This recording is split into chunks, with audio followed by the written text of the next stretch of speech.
বিষয় নিয়ে ঢাকায় রাস্তার সংখ্যা বাড়ছে না, আয়তন বাড়ছে না, প্রতিদিন ঢাকার রাস্তায় প্রচুর নতুন গাড়ি নামছে। বুঝতে পেরেছি। এই ব্যাপারে আমরা একটা সেল গঠন করে দিয়েছি ডিএমপির ক্ষেত্রে। ডিএমপি কমিশনারকে আমরা অনুরোধ করেছি আমাদের যে ট্রাফিক ডিপার্টমেন্ট আছে তাদের সাথে বসে আমরা কিভাবে যানজট কমাতে পারি তারা এক সপ্তাহের মধ্যে আমাদেরকে একটা রিপোর্ট দিবে।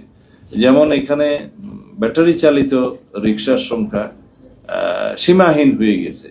বিআইপি রুট সহ মেইন রুট যেখানে আছে, যেখানে নন মোটরাইজ ভেহিকেল চলার কথা না, সেই জায়গায় অসংখ্য এই ব্যাটারি চালিত গাড়ি চলেছে। এটা কিভাবে নিয়ন্ত্রণ করা যায়, এবং আজকে আমরা বলেছি পরীক্ষামূলকভাবে উত্তরা থেকে যেটা এয়ারপোর্ট রুট থেকে শুরু করে এই বিআইপি রুট হয়ে সচিবালয় হয়ে এই রুটটা, যেটাকে আমরা বিআইপি রুট হিসেবে জানি, এইখানে প্রাথমিকভাবে আমরা এই চলাচলগুলো সীমিত করব, নিয়ন্ত্রণ করব ব্যাটারি চালিত গাড়ি।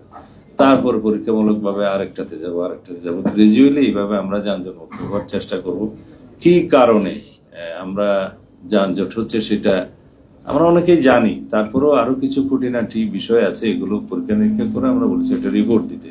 যেমন আমরা নিজেরাই ট্রাফিক সিগন্যাল মানি না, বামের লেনটা উন্মুক্ত থাকার কথা, বামের লেনে গিয়ে গাড়ি বসে থাকে। এগুলোর জন্য আমরা সিটিজেন হিসেবেও আমরা দায়ী। আমরা এই সচেতনতাটা আবার সৃষ্টি করতে চাই যাতে আমরা প্রত্যেকে